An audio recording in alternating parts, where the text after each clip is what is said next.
Moscow as he was facing federal espionage charges here in the United States. It all started in May of last year when the government contractor told the NSA he needed some time off for medical treatment. He soon left his home in Hawaii and headed to Hong Kong. There, Ed Snowden met with two journalists, one of them, Glenn Greenwald. Snowden gave them classified data that he had taken from the NSA. Weeks later, some of it went public in the British newspaper, The Guardian. Some of the biggest revelations from the leak, the government's bulk collection program, showing the feds had gathered the phone records of millions upon millions of Americans. It also shed light on the PRISM program, that collection of private information from internet users, as well as a report accusing the NSA of spying on European government offices. The Justice Department charged Ed Snowden with violating the Espionage Act.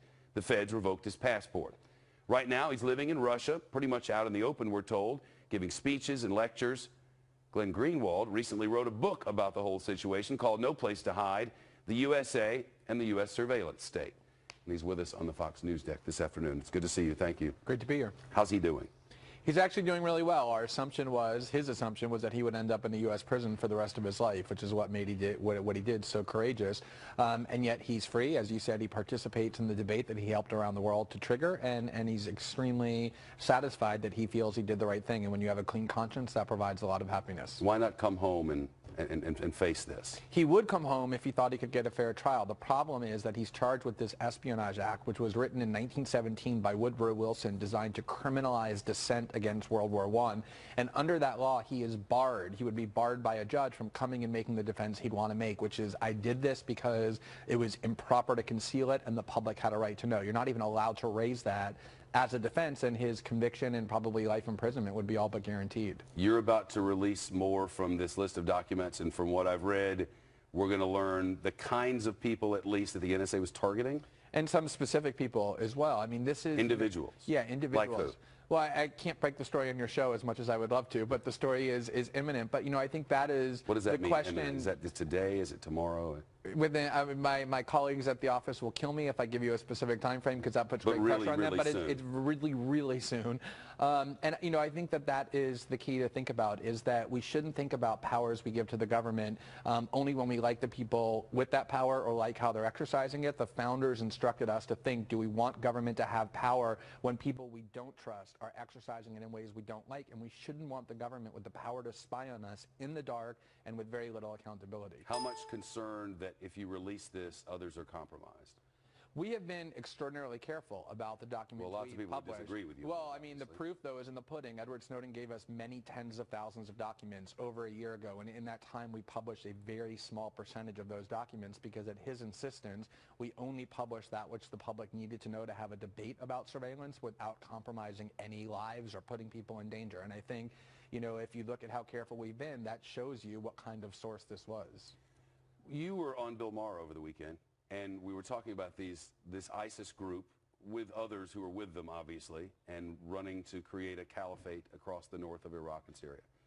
And you said something to the effect of, who's worse, really, them or, in essence, the Americans who invaded or would invade? You equated our forces to terrorists. Yeah, that's not actually what happened. I mean, the point that I was making is that there's this phrase, terrorism, that actually has very little definition.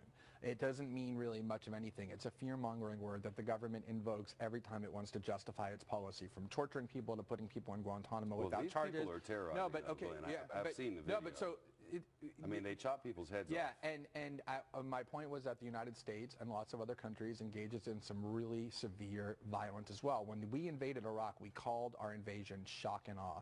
The purpose of it, Shep, was to do so much violence that we would terrorize the civilian population into submission, into surrendering. And we indiscriminately bombed Baghdad. We certainly didn't try and kill civilians, but huge numbers of civilians we actually killed didn't indiscriminately by the Iraq do that. War. They picked targets very carefully from my memory of it. No, I mean, the image that the United States government likes to depict of war is this very clinical, focused bombing, and yet civilians die every time the U.S. military or other militaries are used, because the military is a machine designed to destroy. And the point that I'm really making is that if we want to have policy discussions, we shouldn't use fear-mongering terms and just have the government scream terrorism every single time it wants to justify something. Of course, ISIS are horrible people doing horrible things. No civilized, rational person would dispute that. But I think there's a lot more complexity to the question than simply to say they're terrorists. That means we now have to go and fight them. I watched the Maher thing, and I saw a member of the American military really quite upset with you because I don't know, it felt rightfully so at the time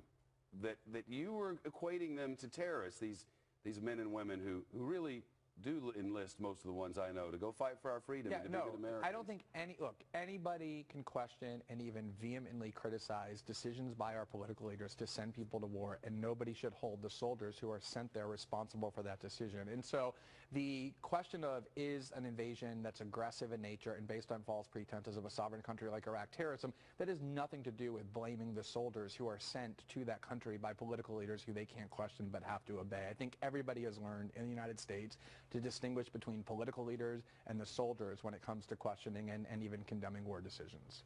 You have on the one hand an obligation to be responsible in what you're publishing, not to put lives at danger, and on the other hand you have a responsibility to the public to make sure they're seeing the things that should never have been hidden in the first place. And then on top of that you have the responsibility of accuracy, the supreme journalistic obligation to make sure that what you're reporting is accurate and true. And so, sure, I could go back like any journalist. I'm sure you could look at broadcasts you did a year ago and say, I wish I had done this a little bit differently and said this a little bit differently. I just wondered if specifically you could think of something that, man, I should have done that.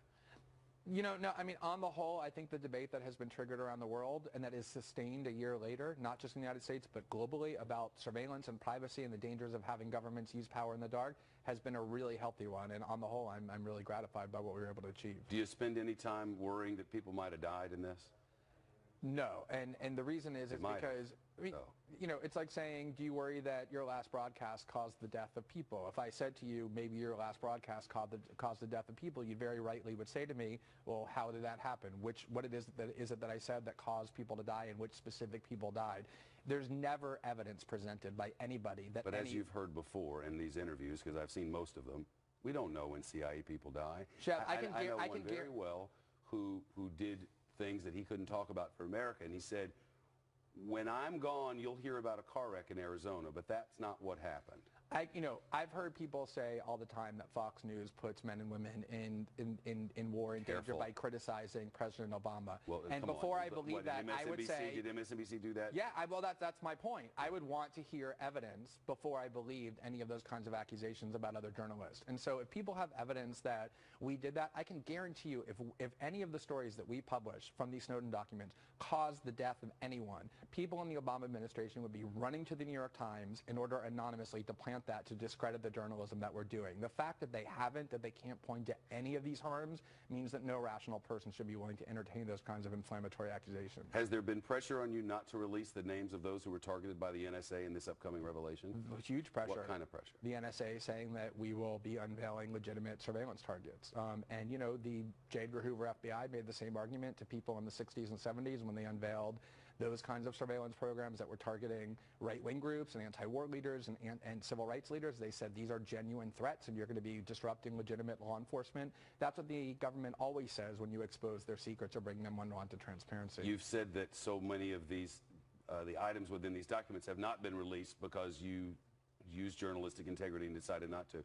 But Ed Snowden has taught us that releases happen whether we want them to happen or not. What level of concern that some of the information that you have might get out that doesn't need to be out?